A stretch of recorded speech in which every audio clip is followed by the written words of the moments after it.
incroyable. Et c'est ce qu'ils viennent de faire. Licorne en sucre et Dooms in your back qui ont mis la saucée au pauvre Steve D Monkey. Vraiment impressionnant. Les bleus qui en plus ont récupéré le fort, donc là qui vont potentiellement pouvoir faire leur remontée. Ils sont maintenant qu'à 100 points d'écart et maintenant ils viennent de dépasser de réduire cet écart à moins de 100 points. Potentiellement on va voir le comeback de l'équipe des bleus là sur ce premier match. Malheureusement le décap de la mine là, Steve D Monkey qui décape cette mine et ça s'annonce ça c'est très mauvais pour l'équipe des bleus bien évidemment. Les bleus qui n'ont aucun intérêt forcément à voir l'équipe adverse leur prendre leurs points. Les rouges qui eux de leur côté ont tout intérêt à neutraliser les points bleus puisque pour l'instant ils sont gagnants avec un peu moins d'une centaine de points d'avance. Donc ce match qui est pour l'instant encore assez serré. Ce match qui là, Dooms qui est par terre. Steve D Monkey qui a à nouveau son saccage. Ce saccage qui fait très mal. On a l'impression qu'il n'y a pas de CD sur ce saccage de Steve D Monkey là. Ce saccage qui vient de tomber Dooms qui là maintenant risque de tomber Licorne en sucre. Licorne en sucre qui s'en sort uniquement grâce à ses runes de vampirisme. Est-ce que Spider-Ski va terminer le travail? Spider-Ski qui cherche son adversaire. Oh, Licorne qui réengage. Spider-Ski qui fait un très bon TP. Très bon ce TP, très bien anticipé pour l'empêcher de prendre les dégâts. De l'autre côté, le chef qui est entamé. Est-ce que fait Saoki? Saoki qui va tenter le vol. Est-ce que ça a passé? Oui, mais qu'a fait Kalista? Je ne comprends pas. Pourquoi Kalista est allé n'a pas continué de taper sur le chef là, puisque de toute façon Saoki était à côté. Ah, c'est vraiment une erreur hein. Saoki qui s'est vu offert ce monstre et ses 25 points. C'est vraiment dommage pour l'équipe des rouges qui a un petit peu manqué d'assurance ici, manqué de bollocks hein, tout simplement pour aller chercher ce monstre neutre.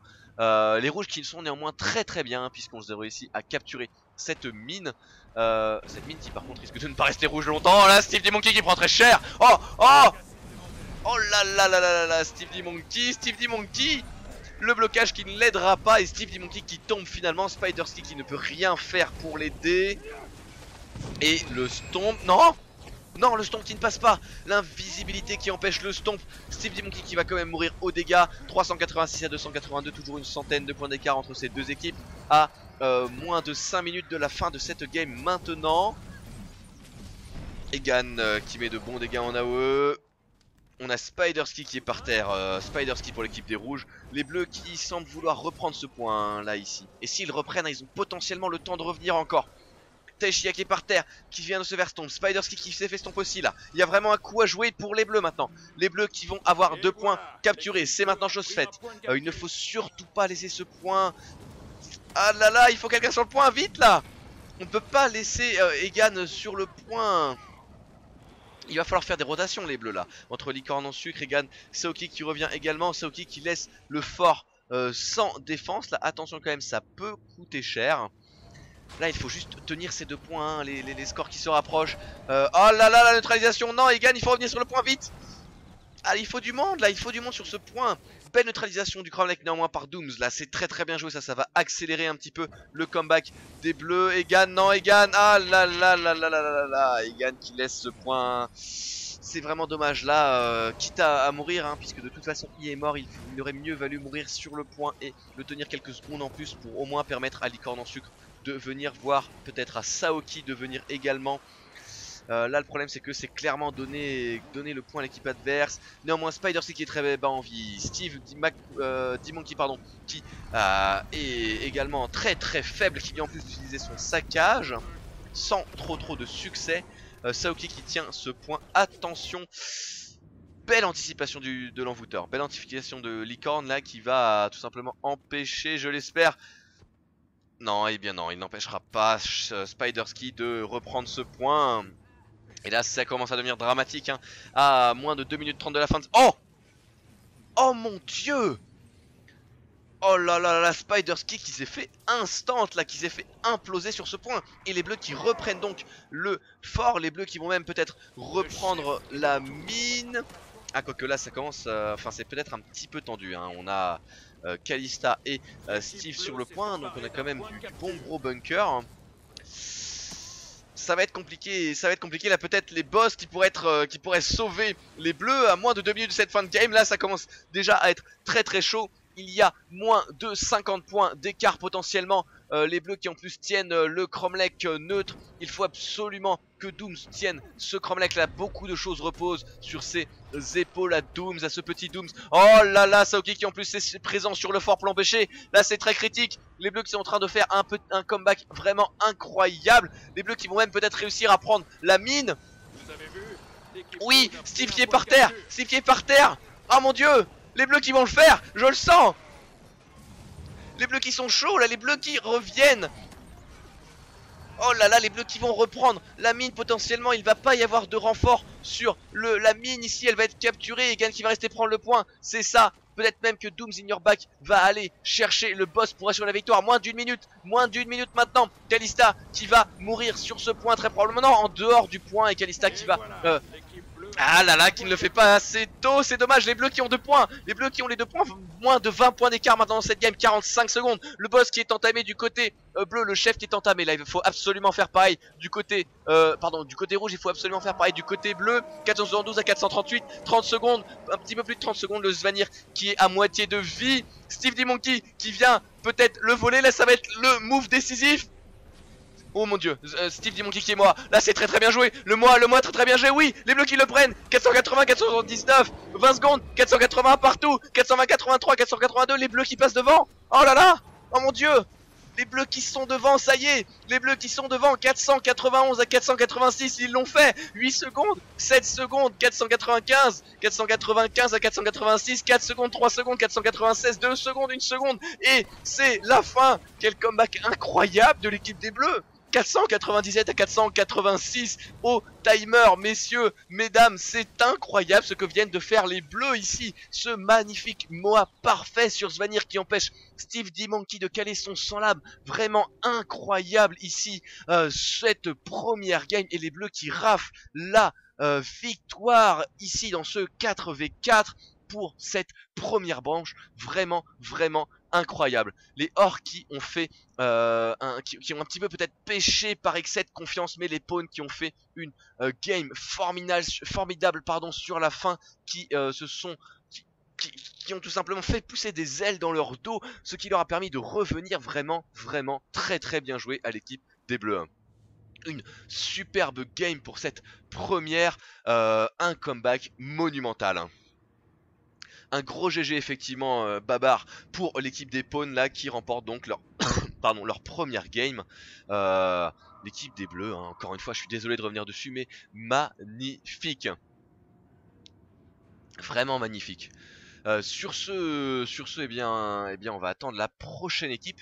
J'en profite pour rappeler, eh bien, si jamais vous avez des questions ou quoi que ce soit, n'hésitez pas hein, dans le chat, ce chat est interactif.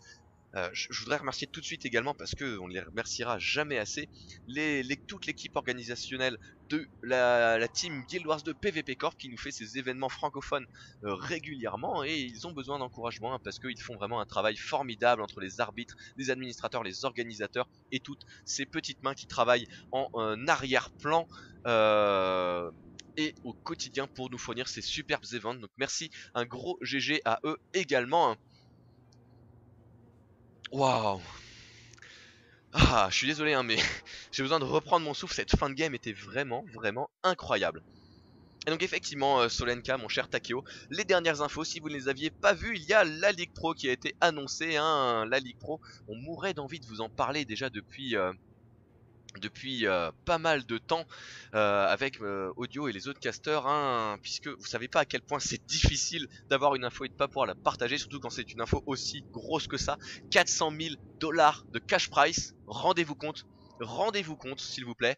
Et moi je vous le dis tout de suite, je pense honnêtement, il n'est pas exclu qu'il y ait des grosses équipes qui débarquent sur Guild Wars 2 suite à cette annonce. Je pense par exemple au Fnatic ou à ce genre de grosses équipes, puisque pour eux, eh bien là, il va vraiment y avoir de la grosse compétition avec du gros cash price à la clé. Hein.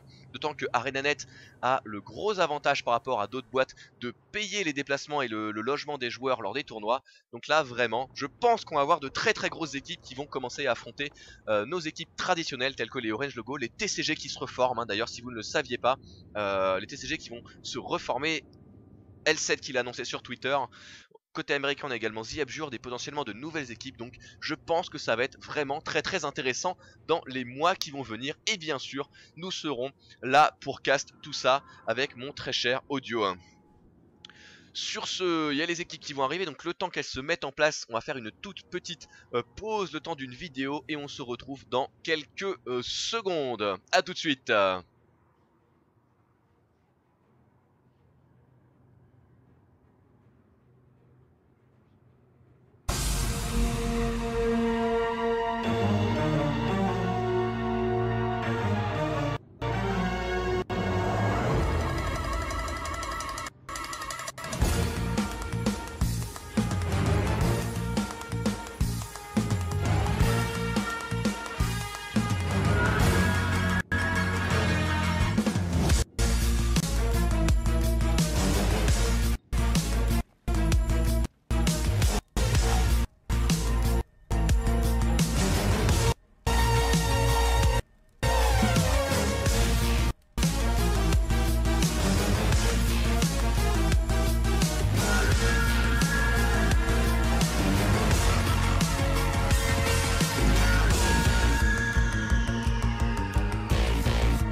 Effectivement avec le micro ça marche beaucoup mieux, donc excusez-moi.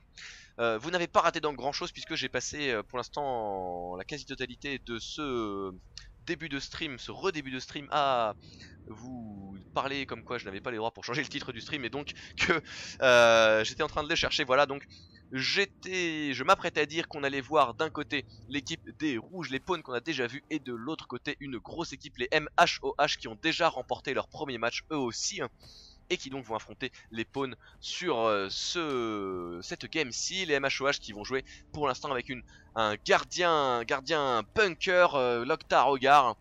Une petite référence à ce que disent les orques sur Warcraft, pour ceux qui connaissent. Rascalele sur son élémentaliste double dague, oui c'est ça, Céleste, bien évidemment. Zenmugen sur son envoûteur Shatter, envoûteur DPS, espadon, bâton.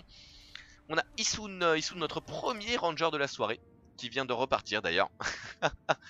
Qui vient de repartir, donc qui vient de revenir. Issoun qui vient de revenir et qui lui va jouer un ranger, corps à corps, zut, à la fois bunker et DPS condition, hein, puisqu'il va jouer avec la torche et l'amulette colonisatrice.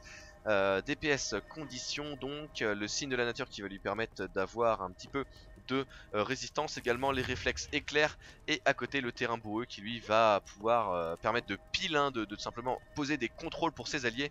Également l'enchevêtrement, hein, l'élite sur seulement 48 secondes de CD puisqu'il a pris le trait qui va bien et qui réduit le cooldown des compétences de survie. L'enchevêtrement, donc cette élite qui va permettre également de poser de très bons contrôles pour le reste de son équipe.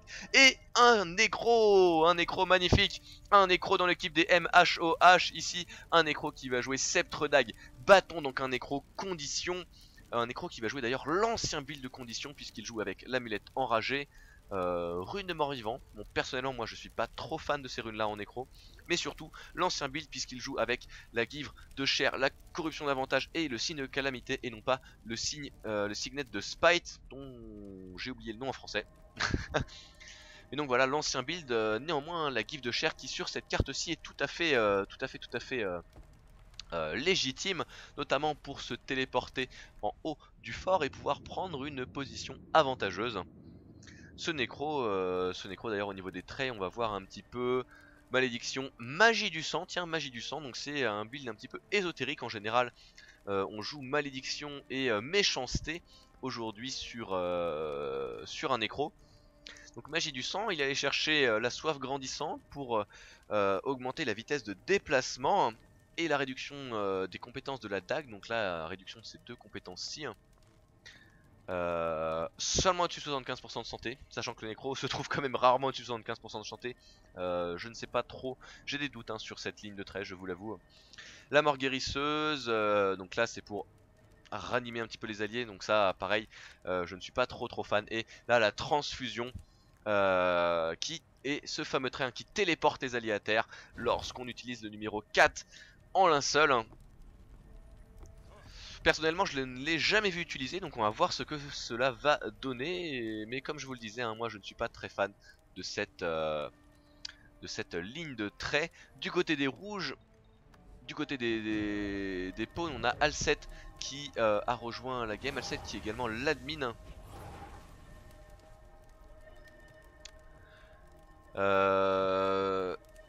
Alcet qui va jouer pour les rouges apparemment.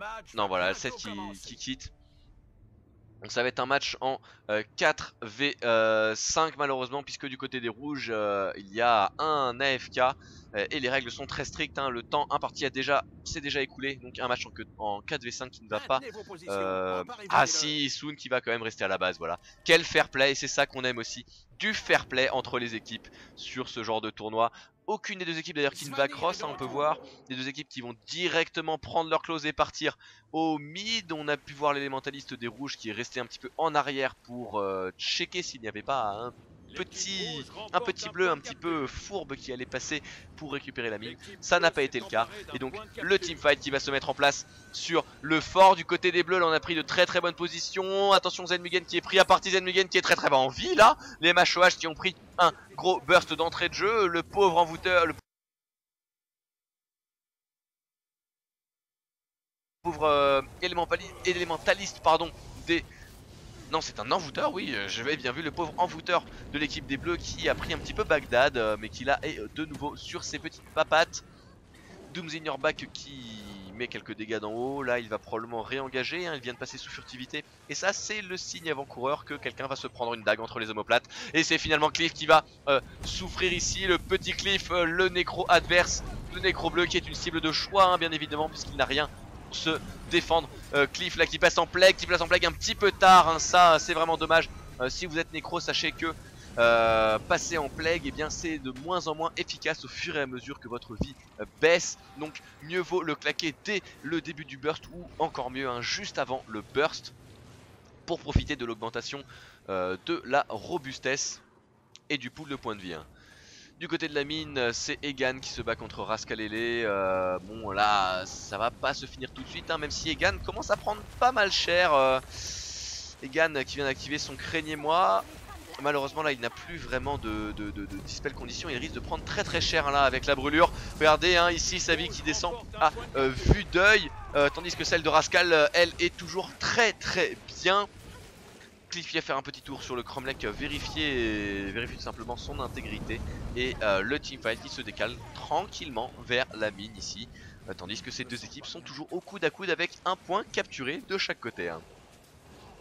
Attention quand même, Egan là qui prend assez cher, mais Rascalele qui est très en vie également. Rascalele qui en plus n'a pas son affinité avec l'eau. Rascalele qui va devoir disengage là. Rascalele qui... Ah mais quelle erreur de la part des bleus ici d'avoir laissé le point sans défense. C'est une erreur assez importante là qu'ils viennent de faire. Les bleus qui étaient partis pour eh bien, tenir ce point très longtemps avec 3 personnes. Là et en plus leur gardien qui va se faire neutraliser son fort. Bon il va prendre la mine, c'est pas très important. Les bleus qui vraiment auraient pu tenir ce point très longtemps, et c'est vraiment dommage hein, qu'il l'ait concédé de la sorte. Échange de points donc entre les deux gardiens. On a l'Octarogar ici et Saoki au fort. Les bleus qui vont récupérer le Cromlech, les MHOH hein, qui semblent clairement supérieurs en teamfight pour l'instant, qui les ont tous gagnés et qui font preuve d'une stratégie un petit peu supérieure, et ça se ressent au niveau des points capturés. 2 points à un seul. Les bleus qui... Oh par contre là, oh mais qu'a fait Cliff? Pourquoi Cliff est-il allé tout seul hein? Oh c'était un piège, Dooms, attention Dooms qui se fait complètement annihiler ici par l'envoûteur adverse. Dooms qui s'est fait un petit peu pull ici par Cliff, hein, Cliff qui est une cible juteuse. Cliff qui en a d'ailleurs profité hein, pour ramener le voleur adverse vers son allié. Heureusement pour lui, Dooms est passé invisible et ne s'est pas fait attraper complètement. Il est toujours debout sur ses deux petites pattes d'Azura. Est-ce que c'est un Azura? Je vais vérifier, je suis pas sûr. Oui c'est bien un Azura. Oh attention par contre la Dooms qui reprend CCD, il vient d'utiliser son venin de basilic. Il engage sur Cliff, Cliff qui est par terre, Cliff qui était tout seul ici. Le stomp qui est lancé sur Cliff sous célérité qui plus est. Et Cliff qui va donc passer l'arme à gauche ici sur cette action. Ah là là là là là, Issoun qui étant toujours en base, le pauvre Issoun hein, qui est obligé de rester là le temps du 4v4. Très fair play néanmoins à l'équipe des bleus, très fair play. L'équipe des bleus qui en plus arrive à gagner ici, 231 à 179, neutralisation sur le fort, prise du fort même, le triple K peut-être pour l'équipe des bleus ici. Non, pas de triple K puisque la mine vient d'être neutralisée et l'Octarogar en plus qui tombe ici. Le gardien bunker de l'équipe des bleus qui va être même time kill. Oh là c'est fourbe de la part de l'équipe des rouges.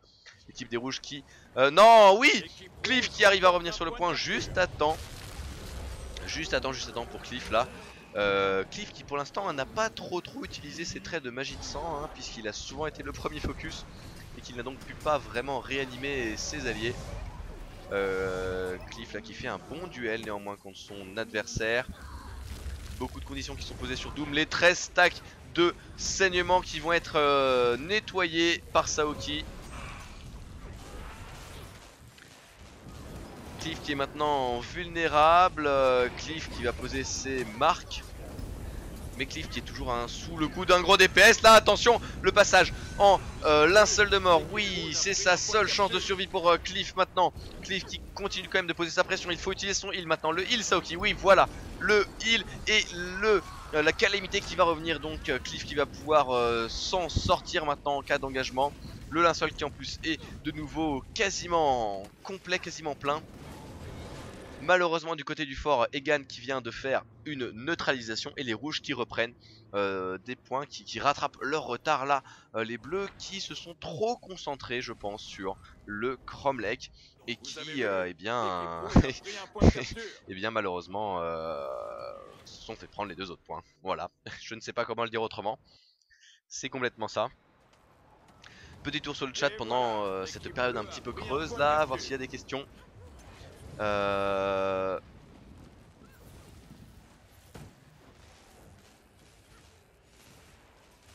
Effectivement. Ah Johnny Beagle, oui Johnny Beagle, tu as perdu la roulette. Tu as perdu la roulette. Salut Skip, coucou Skip. Les bleus qui refont un bel engagement sur la mine tandis que notre Necro est parti affronter le chef. Les bleus qui ont envie de sécuriser un petit peu leur avantage au niveau des scores. Attention à Dooms qui risque d'y passer. Oh là là là Dooms. Ah là là Dooms qui arrive à se retirer les conditions juste à temps. Le Moa sur Wonder. Oh là là là là là là, les bleus qui font des teamfights vraiment impressionnants. Wonder qui est par terre, Dooms qui est par terre également. Les rouges qui sont vraiment... qui se sont fait annihiler ici sur ce fight. La bannière qui permet de relever 2 personnes. Très très bonne bannière. Mais le Necro qui en profite pour neutraliser le fort. Est-ce que nous allons voir un double cap de la part des bleus? Je pense que oui, messieurs dames. Tandis que sur la mine, eh bien, ça se bat toujours avec acharnement. Oh, par contre notre Necro là qui risque d'avoir du mal contre le guerrier. Un Necro guerrier, ce n'est pas le meilleur teamfight. On va voir un petit peu ça. Le numéro 2 qui passe bien sûr à travers le blocage. On rappelle que le numéro 2 en linceul de mort du Necro passe à travers les blocages tout simplement. Les marques également sont insensibles au blocage puisqu'il a pris le trait. Egan qui là par contre ne prend vraiment pas de dégâts, hein. Le guerrier Shoutbow qui est très très peu vulnérable aux conditions et aux dégâts en général, hein, qui est un build très très tanky. On va passer sur sa vue. Egan qui là peut mettre toutes les conditions et tous les dégâts qu'il veut petit à petit sur Cliff, puisque en guerrier il a un bien meilleur sustain, beaucoup plus de soins sur la durée que le Necro qui lui, bien plus le temps passe, plus cette classe, le Necro se retrouve vulnérable. C'est un petit peu compliqué, je sens que cette soirée va être compliquée si Audio ne se reconnecte pas très vite. Faire un solo cast pendant plusieurs heures, ça ne va pas arranger ma gorge.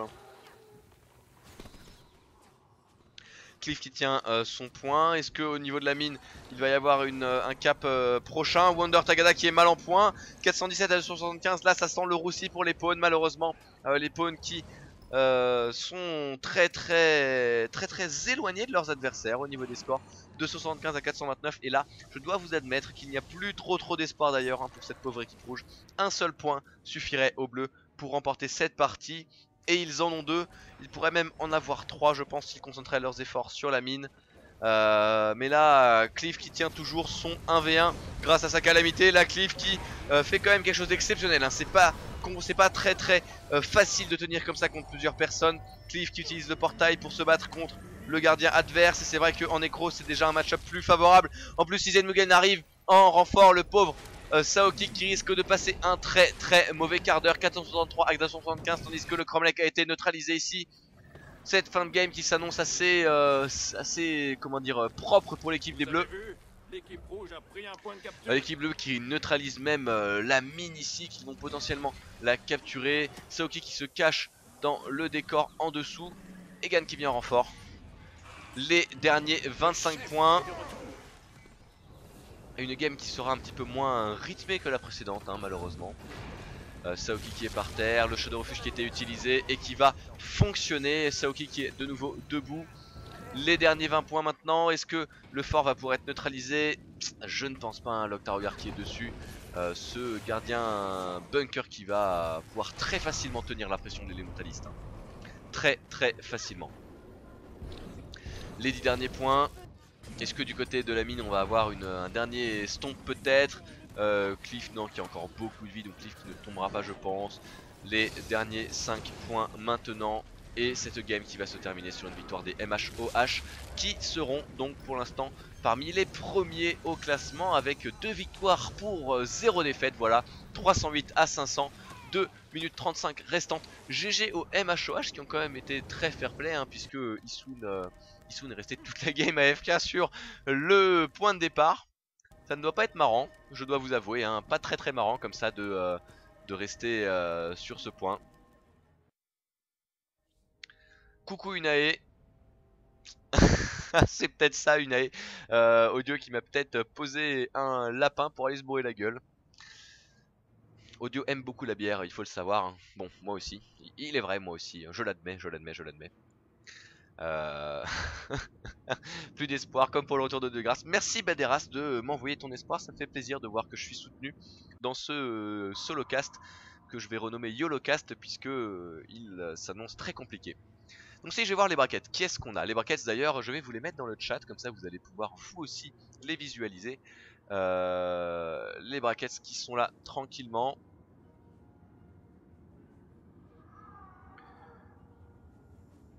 Donc qu'est-ce qu'on a sur les brackets? On a les CD qui ont remporté également leurs 2 matchs. Les AA et les MHOH qu'on vient de voir jouer ont remporté également leurs 2 matchs. En deuxième position nous avons les Or et les Pawns qui ont chacun remporté un match. Et derrière les pauvres Zabi, Elko et Ola qui eux n'ont fait que 2 défaites pour l'instant.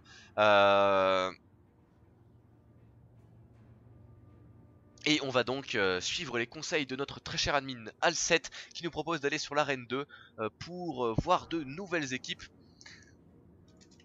Donc je vais migrer de ce pas et en attendant eh bien on va passer une petite minute de pub ou 2 petites minutes de pub. Et on va... Est-ce qu'on va lancer la raffle tout de suite? Non, on va attendre un petit peu pour la raffle, on la lancera plus tard dans la soirée. Donc restez avec nous, n'hésitez pas à poser vos questions, j'essaierai d'y répondre. Donc à dans quelques instants, à tout de suite les amis.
Et c'est reparti pour la suite du tournoi Guild Wars de PvP Corp. Et puisque à la demande générale on l'a demandé sur le chat, c'est-à-dire que personne ne l'a demandé, j'ai Takeo ou Solenka avec moi. Mon cher Takeo, est-ce que tu es là? Merci Takeo, ça me fait très plaisir de savoir que tu es là avec moi. Bref, on va donc reprendre sur cette troisième game maintenant. Déjà la troisième game, et là on a du très très lourd messieurs dames, puisque on va voir s'affronter les deux grosses équipes de ce soir, les deux grosses équipes de ce tournoi hein. C'est un petit peu peut-être même une finale avant la finale, puisqu'on va voir d'un côté les MHOH qu'on vient de voir écraser les pawns lors de la game précédente, et en face une grosse équipe, les CDI avec mon très cher Static Joker hein, ce fameux cosplay du Joker. Regardez, il est quand même magnifique, il faut l'admettre hein, plutôt pas mal réussi. Ce petit cosplay. Donc voilà, deux grosses équipes qui vont s'affronter là maintenant. Et eh bien on va juste attendre que ça démarre tout simplement. Est-ce qu'il y a eu des questions dans le chat? Effectivement Baderas, il faut que j'arrête les binômes foireux hein. Ils me lâchent tous. Voilà, Takeo ne peut pas vraiment dire qu'il m'a lâché, puisque il n'est même pas venu, il ne m'a même pas attrapé en fait. Bref. Mais c'est faux, c'est juste que ça a coupé au moment où tu as présenté, du coup je n'ai pas bien compris. Du coup bonsoir tout le monde, je suis bel et bien là. Donc Takeo, puisqu'on a un peu de temps avant que la game démarre apparemment, est-ce que tu peux te présenter pour les gens qui ne te connaissent pas hein?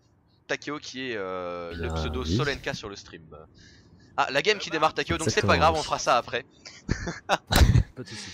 C'est pas grave. Donc voilà, les CDI sont en bleu, les MHOH sont en rouge, c'est parti. Les MHOH qui ne vont pas, semble-t-il, invade l'équipe adverse, hein, la base adverse, il n'y a personne qui va cross, tandis que du côté des bleus, on a un élémentaliste Omega Ufzor là, Omega qui va partir directement sur la mine. Est-ce qu'il va être attendu? Est-ce qu'il va être attendu?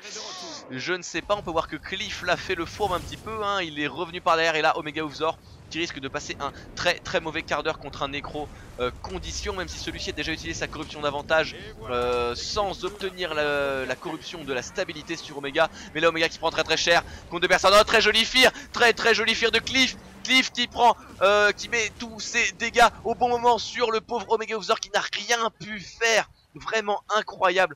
Vraiment incroyable ici, Cliff qui a donc fait le café et qui permet au MHOH de prendre le First Bloody.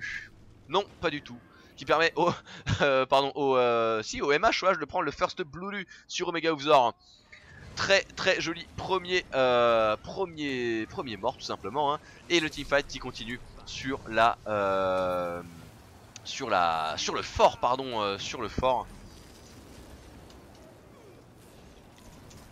Hop, voilà, excusez-moi, je t'en écris un petit truc sur le chat, c'est parti. Le fort où on a braquage de l'équipe des rouges, de l'équipe des MHOH, donc sur son ingénieur, hein, les MHOH qui ont changé de composition par rapport à la game précédente. Là, braquage qui était en élixir X dans sa forme de tornade et qui faisait beaucoup de dégâts hein. Il faut savoir, en général en ingénieur, en élixir X, on préfère toujours avoir le saccage, puisque ça fait beaucoup de dégâts et ça permet d'avoir beaucoup de contrôle. Mais la tornade hein, n'est pas si inutile que ça. La tornade avec la chaîne d'éclairs en teamfight où il y a plusieurs personnes fait des dégâts vraiment monumentaux, voire même plus de dégâts au global que le braquage. Braquage doit rester au fort en fait, tout simplement. Pourquoi? Pour ce qui est en train d'arriver là en ce moment, pour se prémunir des attaques du voleur ou potentiellement de l'envoûteur. Là Babar qui arrive au dessus, braquage en plus qui a fait un très bon taf sur Can Volant, qui a intercepté le voleur ici. Can Volant qui est en train de se réanimer tout seul. Can Volant qui vient de se remettre sur pied, qui va engager sur braquage.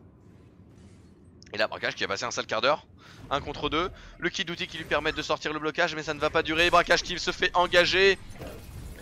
Est-ce que Zen Mugen a un Moa? Non, pas Zen Mugen, est-ce que Babar a un Moa? Oui, Babar a le Moa, donc potentiellement là braquage pourrait y passer très rapidement. Braquage préfère se retirer, il a bien raison. Il va revenir avec des renforts.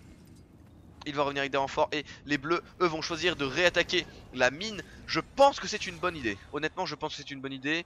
Là Babar qui va pouvoir peut-être faire la différence. Ah non, je n'avais pas vu en fait, les bleus qui ne sont que 2. Donc non, ce n'est pas du tout une bonne idée d'aller aider la mine, pardon. C'est pas du tout une bonne idée. L'équipe rouge voilà qui reprend donc la mine et qui va pouvoir recommencer à marquer des points et à maintenir cet écart confortable hein, pour l'instant qu'ils ont. 50 points c'est toujours ça de prix ma foi. Ça fait toujours plaisir. Et les deux équipes qui vont là s'affronter au niveau du fort tandis que au niveau de la plage. Le petit Joker sur son élémentaliste qui va faire le fourbe. Le Joker est fourbe, hein, on le sait tous. Et là le Joker va frapper à nouveau là où on l'attend le moins, dans le dos de ses adversaires. Le Joker qui va aller piller la mine sauvagement. Hein. Oh, oh c'est dommage. C'est dommage là l'immobilisation qui n'est pas passée sur son adversaire. Et Joker qui va donc juste repartir, hein. Il a fait son œuvre de toute façon, il a réalisé son action malfaisante, il a neutralisé la mine. Au niveau du mid, Zenmugen qui est tombé, oh Zenmugen qui en plus se fait frapper par un Moa, là il y a manque de respect manifestement. Zenmugen qui se fait par contre réanimer, le réanimation qui passe. Babar qui le suit, est-ce que ça passera? Babar qui est quand même mal en point hein, là. Le fort qui est pour l'instant toujours neutre, qui est soumis à d'intenses combats. Beaucoup de dégâts de la part des deux équipes à nouveau. Braquage qui sort, la tornade est là, on va voir ces dégâts, vous voyez hein, tous ces dégâts qui apparaissent là toutes les 2-3 secondes. Malheureusement braquage qui s'est pris très cher. 215 à 172. Ce match qui pour l'instant n'est toujours pas décisif, enfin, pardon, oh là, ma phrase ne voulait rien dire. Hein. Concrètement, cette phrase ne voulait rien dire. Et là, ce match qui prend peut-être un tournant avec le stomp de l'intégralité de l'équipe des Bleus. Oh là là, toute l'équipe des Bleus est par terre. Il n'y a que El Chupacabra qui est debout et qui est obligé de fuir. Regardez là, 4 têtes de mort par terre. Les Bleus qui se sont fait nettoyer la face, nettoyer la tronche au Karcher ici sur le fort. Ça sent les le Bleus... triple cap.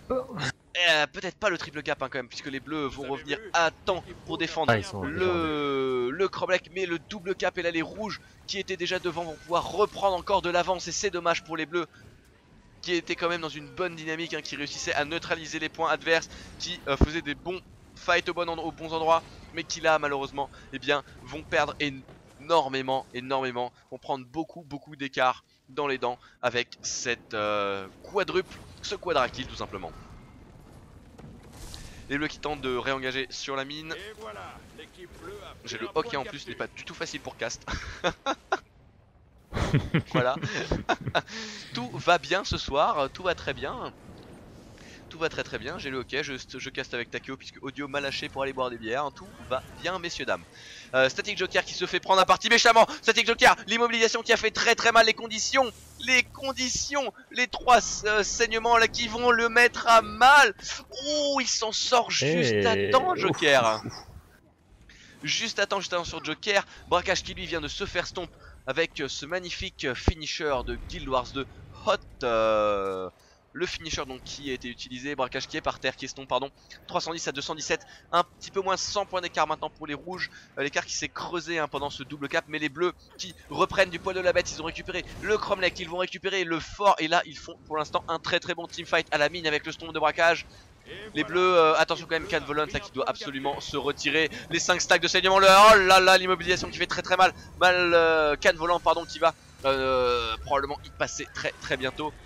Il me reste encore son numéro 2, il va l'utiliser, là il n'a vraiment aucun espoir de survie hein. Son équipe a décidé de le laisser tout simplement comme appât pour les derniers pour pouvoir effectuer une petite retraite.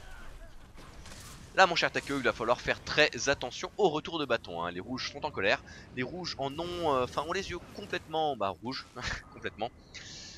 Et ils vont vouloir aller. Oui, ma phrase n'a aucun sens. Tu fais des jolies phrases ce soir. Oui, je sais. Non, c'est très beau. C'est la fatigue, il est vendredi, j'ai bossé très tard. Voilà. Le saccage, là, cette fois, braquage qui a obtenu le saccage. Donc, braquage qui va pouvoir faire très mal. Braquage qui a obtenu le saccage. J'aime beaucoup cette phrase, hein. Ça a un petit peu de rime à l'intérieur, c'est un petit peu de punch. Bref, je m'égare. Braquage donc qui a obtenu le saccage, qui a fait de très bons dégâts. Chupacabra qui est très mal en point, mais Zenmugen en face qui également est très bas en vie. C'est Rune de vampirisme qui là le sauve de quelques dégâts. Heureusement il y a son portail, très joli portail qui lui permet de se désengager, d'utiliser son heal et de revenir juste après. Il va revenir donc dans ce combat. Les rouges qui prennent quand même très cher. SQL Chupacabra va combler. Là il utilise le décor avec beaucoup d'adresse, hein. Malheureusement ça ne suffira pas. Cliff qui en plus utilise le stomp sous calamité, donc le stomp avec la stabilité qui va lui permettre d'obtenir cette ce stomp tout simplement. Et les bleus qui sont en train de revenir là, mon cher Takeo, 356 à 325, à peine un petit peu plus de 25 points d'écart, ils sont toujours en double cap. Étonnant. Les bleus qui sont en train de le faire, les CDI qui sont en train de revenir. On assiste encore à une game d'exception sur cette fin. Oh là là, moins de 5 minutes, est-ce que les bleus vont aller faire le Svanir? Non, là Omega Fuzor qui préfère revenir, hein, sur le fort. Il a raison, hein, le fort qui est quand même très sensible. En plus Ken Volant qui est par terre, est-ce que le reste va passer? Je pense que oui. Oui, ça, le reste va passer clairement, le reste est passé, voilà. Que vont choisir de faire les bleus, puisque là les rouges viennent de récupérer un deuxième point et il faut absolument les empêcher. Oh non, pas la neutralisation sur la mine. Oh non, non. Oh là là là là là là, c'est dramatique. Là c'est complètement dramatique, centralisation. Au moment où ils commençaient à revenir. C'est ça, pile au moment où ils allaient revenir, les rouges qui leur prennent un double cap plus une neutralisation dans les dents. Les pauvres bleus qui là n'ont pas vraiment su capitaliser sur leur avantage et leurs actions précédentes. En plus Omega En fait les bleus se défendent très bien sur les teamfights, mais je pense que les rouges ont une meilleure vision globale de la map et arrivent à du coup mieux gérer au niveau des points et des timings pour arriver à bien emmerder les bleus. Même si le niveau est quand même sensiblement le même et ça se voit au niveau des points. Effectivement, c'est vrai que les bleus font des bons teamfights. Les rouges font des très bons teamfights aussi, hein. Là notamment le dernier avec les deux personnes à terre, la bannière pour raise leur allié et en même temps stomp leur adversaire. C'était plutôt pas mal joué de la part des rouges. Le triple cap qui va finir cette game je pense là, 450 à 352, 3 minutes 16, 3 minutes 15 de la fin. La neutralisation sur le Cromlech, mais ce n'est bien sûr pas suffisant. Là les rouges ont repris plus de 100 points d'avance et ça va être la fin pour les bleus. Là les bleus qui sont très loin derrière. Les rouges qui n'ont besoin plus que d'un point pour remporter cette partie et qui vont juste capitaliser dessus. Ils ont posé leur élémentaliste sur la mine et le reste de leur équipe sur le fort. Et autant vous dire que ça on ne le déloge pas facilement, du moins pas en 20 secondes qui sont simplement le nombre de secondes restantes dans cette game. 490 à 366, on arrive dans les dernières 10 secondes, messieurs et mesdames. 494, 496, la mine qui ne sera même pas neutralisée avant la fin. Et ça y est, 500 à 371, GG avec GG pardon au rouge. GG au rouge donc qui là si on va voir les brackets, font leur troisième victoire d'affilée de la soirée et sont pour l'instant invaincus, les MHOH qui sont dans une très bonne winning streak. Et arrête de te moquer Takeo, ce n'est pas facile. Pourquoi tout le monde se moque alors que clairement je souffre? Vous ne sentez pas comme je souffre? Mais non. Bon d'accord, tout le monde s'en fout, Takeo qui dit non en plus, bon bravo, d'accord, non mais d'accord. Vous savez quoi, je ne parle plus. Takeo va animer le stream à partir de maintenant, allez, bonne soirée à tous et tchou. Pas de soucis, bonne soirée Waffle. Merci pour tout ce que tu as fait. Je pense qu'avec moi l'analyse risque d'être un petit peu moins intéressante. C'est vrai que tu es quand même meilleur que moi au niveau des connaissances JCJ, il faut l'avouer, hein, avec ton talent inné, enfin, surtout pour le nécromant. C'est d'ailleurs dommage que Audio ne soit pas là pour le reste, mais bon, on va faire avec.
Et on est reparti pour la le quatrième match donc.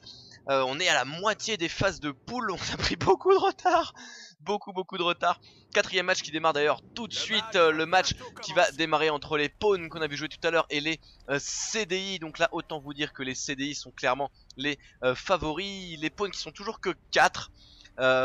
Qui ne sont toujours que 4 donc on va voir un petit 4 des 5 apparemment puisque les CDI il a joué à 5. Peut-être ne sont-ils pas au courant qu'il n'y a que 4 personnes en face.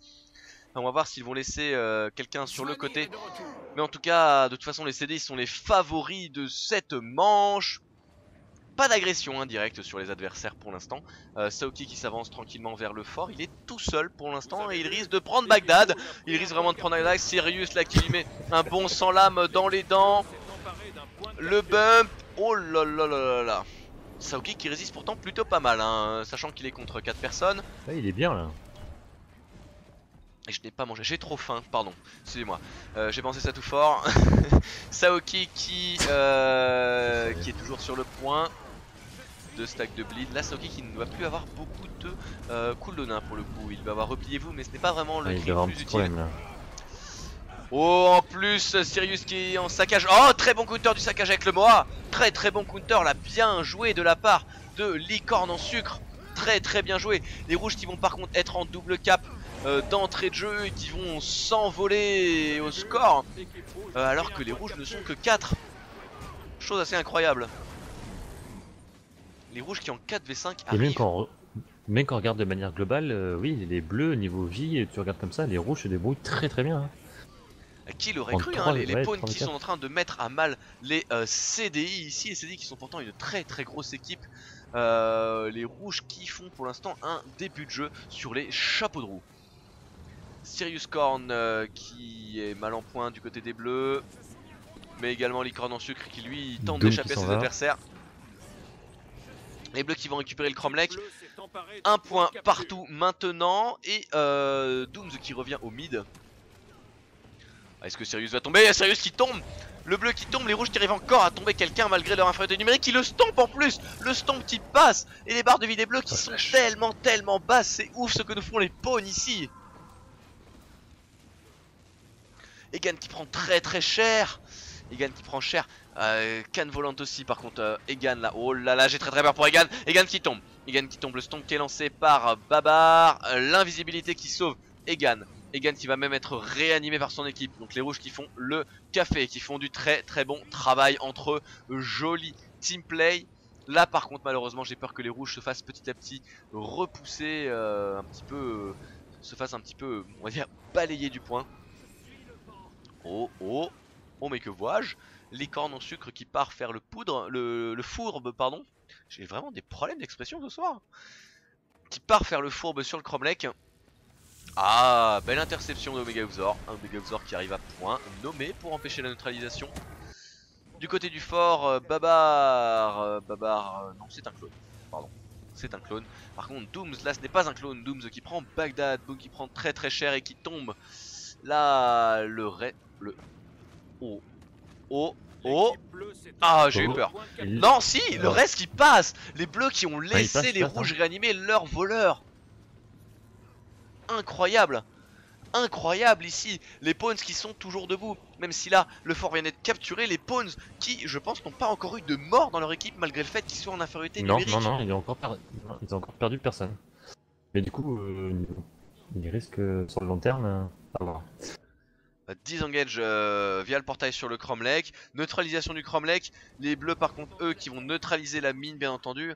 En voyant tous les rouges aller sur le Cromlech, la bonne décision et celle qu'ils ont prise était d'aller à l'opposé sur la mine. D'autant que les rouges n'ont pas capturé le Cromlech. Sirius qui est arrivé sur le point à temps. La mine quant à elle est également tenue neutre par Egan. On a également Dooms ici à côté. Et les bleus qui néanmoins mine de rien remontent petit à petit au score.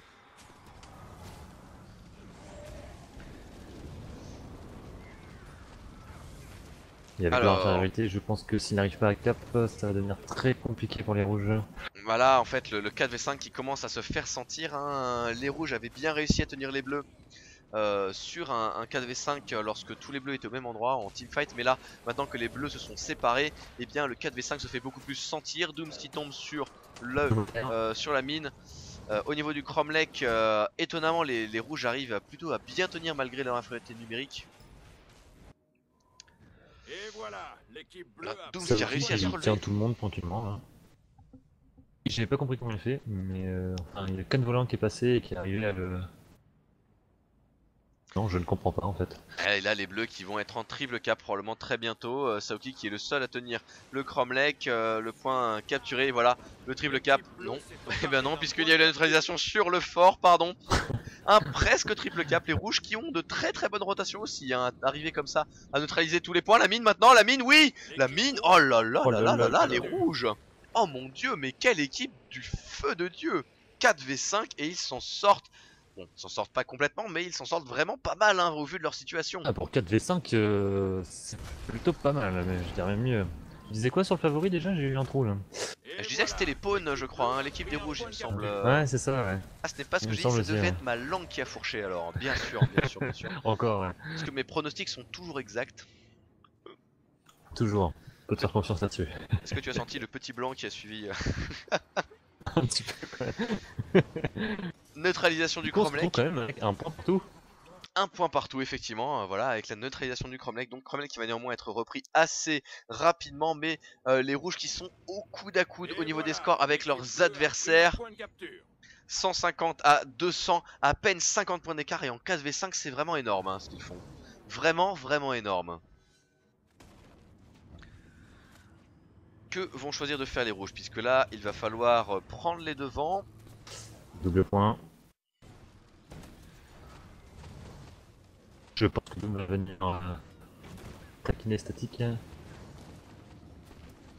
Oh les bleus, oh mais regarde ça, les bleus au niveau du fort qui se font mettre misère par les rouges là. Les deux bleus, canne volante qui est très très mal en point, qui est très très bas en PV et qui est obligé de se cacher sous son shadow refuge et avoir l'intervention de Mega Uthor pour se soigner. De son côté Sirius qui lui aussi a pris très très cher, et les rouges qui finalement tiennent ce point, les rouges qui réussissent très très bien leur team fight. Oh, les rouges qui choisissent en plus de... Oh là là là là, Babar qui lui aussi se fait annihiler sur le Cromlech. Oh là là là là, Babar qui tombe. C'est vraiment... Je ne pensais pas voir ça en fait. Hein. Un 4v5 qui est pas gagné mais quand même tenu par l'équipe des rouges comme ça. C'est très très rare à voir sur Guild Wars 2. Hein. L'infériorité numérique qui quand même désavantage énormément l'équipe en sous-nombre. Et là voir les rouges comme ça, et bien arriver à tenir ou essayer de tenir leurs adversaires, c'est vraiment exceptionnel. Malheureusement là les scores hein, dus au double cap qui se creusent, bientôt 100 points d'avance. Même si le double cap ne va peut-être pas rester très longtemps avec Static Joker par terre. Saoki et Licorne qui sont tombés sur le Cromlech là, malheureusement l'infériorité numérique qui aura fait trop mal à l'équipe des rouges. Mais je crois que c'est la première fois que Saoki est mort. Hein. Potentiellement oui, c'est vrai que c'est potentiellement la première fois que Saoki meurt.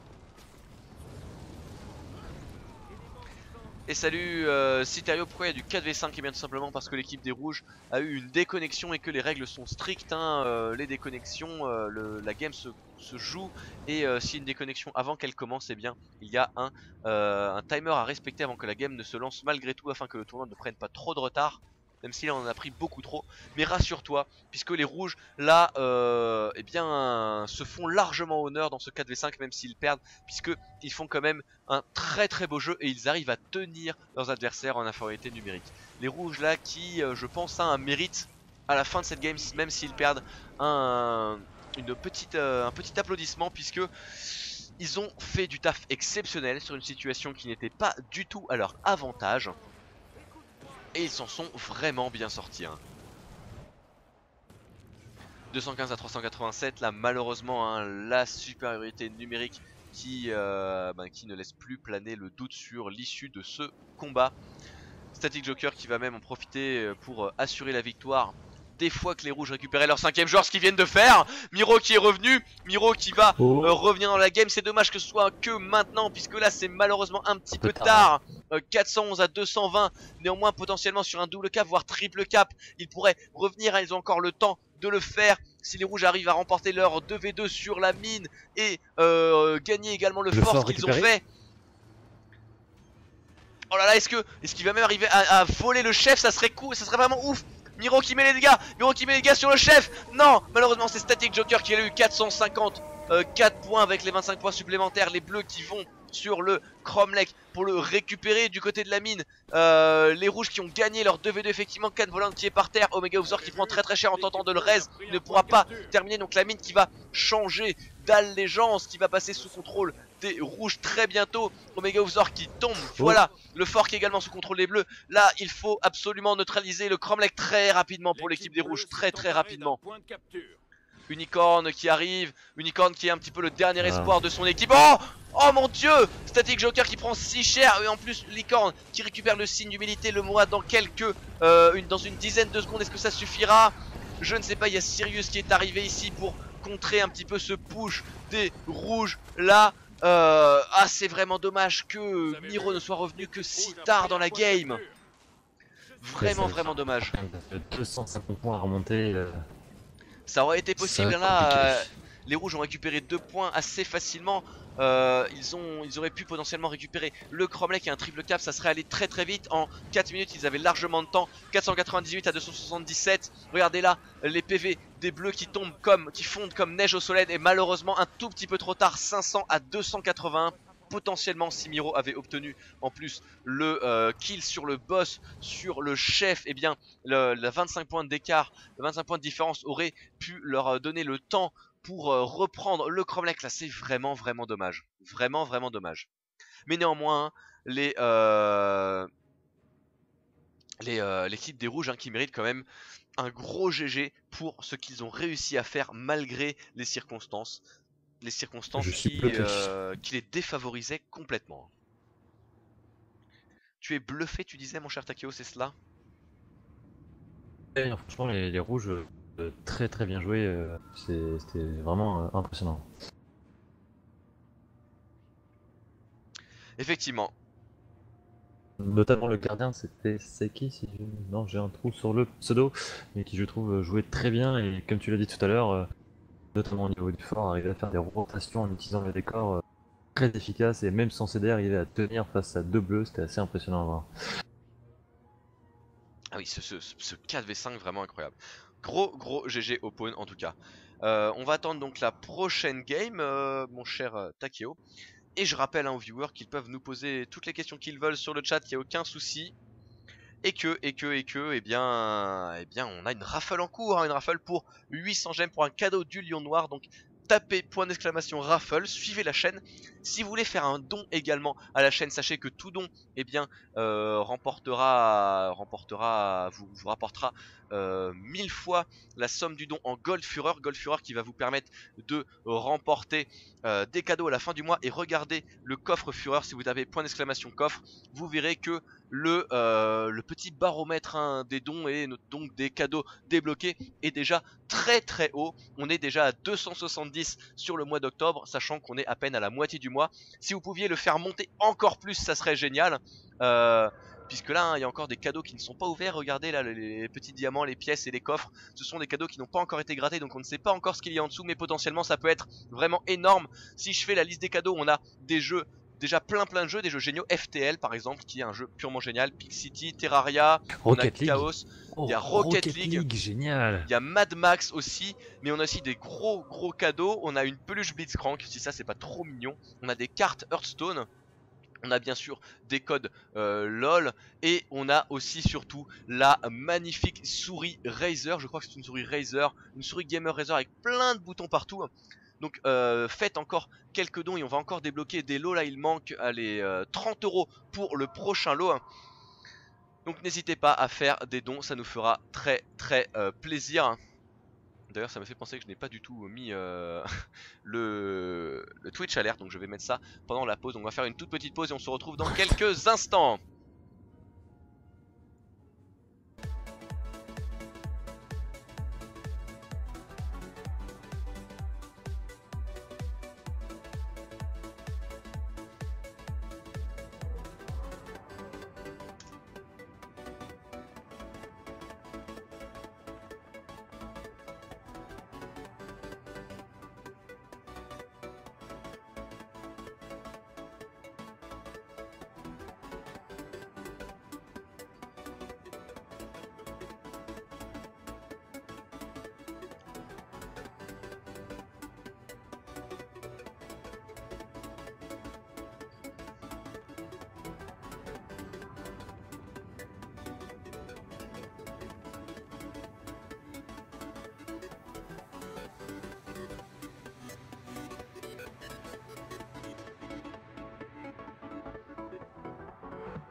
match va bientôt commencer.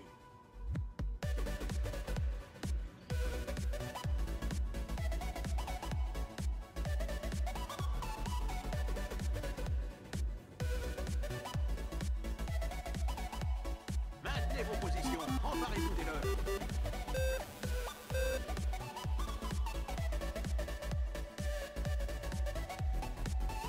Svanir est... Et on part en pause et le match qui démarre sans nous. Le match qui démarre sans nous, je n'ai même pas eu le temps d'update les overlays. Donc qui est-ce qu'on a? Pardonnez-moi les overlays, je vais essayer de les update pendant le match. Donc on a en rouge l'équipe Elko qui, si j'en crois les leaderboards, n'a pour l'instant pas encore gagné. Et en bleu, ce sont les pawns qui nous ont fait un 4v5 vraiment mémorable lors de la game précédente. Donc mon cher Teko, je te laisse juste nous décrire un petit peu ce qui se passe le temps que j'update les overlays. Pas de soucis. Et merci pour les follow Banania. Vous pouvez constater que j'ai Pas que mis le Twitch Banania, alert. il y a aussi, j'ai trouvé ça va arriver, il y a Elanoara qui nous a follow, FenE également, et Citerio, donc là ça fait te follow, et du coup merci beaucoup. J'ai juste réduire un petit peu le Twitch alert parce que c'est vrai que là il prend quand même une bonne place sur l'écran. On va le mettre un petit peu sur la gauche histoire qu'on puisse quand même voir l'action. Donc voilà, j'ai update les overlays. Ce soir ça peut être pas mal. Donc d'ailleurs ouais, ce serait vraiment cool qu'on ait un petit don ce soir, hein. Il manque 30 € seulement pour débloquer le prochain palier, mais chaque don compte. Et pour tout follow déjà, vous gagnez 1000 gold fureur qui vous servent à jouer aux ventes aux enchères, hein. Là vous avez vu il y a quand même des gros lots qui arrivent. Et les dons c'est 1000 fois la valeur du don. Donc avec un don de 1 € seulement vous avez 1000 gold fureur aussi. Avec un don de 10 € c'est 10 000 gold fureur, sachant que 10 000 gold fureur ça ne s'obtient pas comme ça, hein. Donc vous avez quand même de bonnes chances de pouvoir avoir quelques lots lors de la prochaine raffle à la fin du mois d'octobre. Et si jamais il y a un don, et bien Takeo fera un gage en direct. Les Elgod assez offensifs, comme si bien sûr étant du fort. Est-ce que Solveig Heimdall qui tient tout seul ce point? Et là malheureusement en 1 contre beaucoup, avec le point déjà capturé pour l'équipe adverse, Solveig aurait mieux fait je pense de se retirer, hein. Rester comme ça sur un point capturé par l'adversaire en attendant tout simplement sa mort, ce n'est pas vraiment opti, hein. Et pour Banania, alors les golds qu'on gagne c'est très simple. Chez Fureur il y a un système de gold qui est mis en place, les gold Fureur. D'ailleurs je vais le dire pour tous ceux qui ne connaissent pas. C'est très simple, en regardant les streams, nos streams à nous, ou alors tous mes chers collègues de la Fureur Web TV, eh bien vous remportez des golds toutes les minutes, un tout petit peu de gold toutes les minutes. Et en vous abonnant, en suivant la chaîne, vous gagnez 1000 gold. En vous abonnant, vous augmentez le nombre de gold que vous gagnez chaque minute. Et en faisant un don, vous gagnez 1000 fois la valeur de votre don en gold. Et ces gold, votre cumul de gold, eh bien il vous sert à la fin du mois, à la fin de chaque mois, à participer aux ventes aux enchères Fureur. Et Lysis qui vient juste de souscrire à la chaîne. Merci beaucoup Lysis, un gros GG à toi Lysis, merci beaucoup. Ça nous fait très plaisir. Et donc je vais en profiter pour terminer mon explication sur les gold. Les gold donc qui te permettent... Oh yeah. Ah là là là là, un don. Et oh là là là là, et la Noara qui donne 5 €, mais c'est vraiment génial. C'est super, merci beaucoup, merci beaucoup. Et j'arrive pas à le dire, mais Eleona... Bref. Et la Noara, voilà, je vais rajouter donc tes 5000 gold Fureur, merci beaucoup à toi, ça nous rapproche du prochain palier, hein. J'espère que je vais pas me tromper dans la commande. Je crois que c'est ça, non c'était l'inverse. C'était... je me suis inversé. Merci beaucoup Elanoara. Voilà. Pourquoi ça ne marche pas? Ah parce que je suis pas sur le bon compte. Lol. On va faire ça ici alors. Voilà. Excusez-moi, hein. Je jongle entre les comptes. Une petite voix off me chuchote dans l'oreille qu'il faudrait qu'on articule. Manifestement, Waffle, il faut que tu fasses des progrès. Ah, il faut que je fasse des progrès, donc oui. Excusez-moi, mais merci en tout cas à Lysis Cute pour le follow, pour le subscribe, pardon, c'est pas un follow, c'est le subscribe, et pour Elanoara pour le don. Et donc je vais terminer mon explication. Vous gagnez des golds par différents moyens. En souscrivant, en suivant la chaîne, en regardant les streams et en faisant des dons. Et ces golds servent à la fin du mois, à la fin de chaque mois, lors de la vente aux enchères Fureur. Ou eh bien tout simplement c'est une vente aux enchères classique, on a des lots à vous offrir. Si vous tapez point d'exclamation coffre, vous allez pouvoir voir les lots qu'il y a actuellement et les différents paliers de dons pour les débloquer. Et eh bien ces lots là on vous les offrira à la fin du mois d'octobre. Donc là chaque don compte et fait progresser la barre. 5 € de don ce soir, c'est déjà génial. S'il y avait d'autres personnes ce serait encore plus cool. Merci beaucoup en tout cas, on revient sur la game. Les pawns qui sont pour l'instant en train de faire un match complètement maîtrisé, hein. 341 à 106, les pauvres Elko qui là ont beaucoup de mal dans leur fight. En plus ils ne prennent pas forcément les bonnes fights, hein. Si je vais par exemple ici sur le fort, Aedli, Zach, l'envoûteur pardon de l'équipe des rouges qui s'est attaqué à 2 personnes, hein, et bien sûr le sous-nombre n'est pas forcément recommandé sur Guild Wars 2. Par contre là attention, Bomboes qui fait le fourbe, Bomboes qui est sur le Chrome Lake, Bomboes qui va même le neutraliser, il n'y a personne qui va arriver à temps, Egan qui n'est pas là à temps, Egan qui ne... Oh magnifique cette immobilisation, ce stun juste avant le point, très bien joué de la part de Bomboes. Même si là le pauvre va se retrouver contre 3 personnes et il va prendre Bao. Et bim. Mon cher Takeo, est-ce que tu connais l'histoire de Paf Bomboes? Bah, je crois que c'est un peu l'histoire commune avec Paf le chien. C'est ça, c'est Bomboes qui arrive sur le Chrome Lake, qui prend un Mesmer, un guerrier et un voleur, et paf, Bomboes. Bref, sur cette blague toute pourrie, on va retourner du côté du chef où l'équipe des Bleus est en train de terminer son match ici. Ils sont en train de récupérer les derniers points nécessaires. 406 à 165, les 25 points supplémentaires du chef avec le buff de caractéristiques, l'aura de puissance, hein, 50 points de caractéristiques sur toutes les caractéristiques de base. C'est grosso modo 10% d'augmentation en moyenne. Les rouges qui malheureusement, hein, l'équipe Elko là qui a beaucoup de mal, mon cher Takeo, hein. Eh bien, comme quoi, on ne s'était pas trompé tout à l'heure, les pawns méritent d'être suivis une fois qu'ils sont 5. Là, on voit tout de suite la différence par rapport à tout à l'heure. Ils ont vraiment des bonnes rotations et en teamfight, bah, ça fait pas photo. Je crois que les pauvres Elko ne comprennent pas trop ce qui leur arrive. Quoique Miro vient de se faire légèrement spiker. Et pour répondre à Citerio, pourquoi est-ce qu'il n'y a pas de rôdeur? Et bien tout simplement parce que rôdeur actuellement n'est pas une classe très présente dans la méta. Le problème du rôdeur c'est que il faut vraiment bien le maîtriser pour qu'il soit utile. Et le seul build un peu près viable en rôdeur n'est pas un build DPS mais plutôt un build tanky. Et il y a d'autres classes, d'autres builds comme le guerrier ou l'élémentaliste qui peuvent aujourd'hui actuellement mieux remplir ce rôle. Il existe aussi le rôdeur complètement DPS, le rôdeur à l'arc long.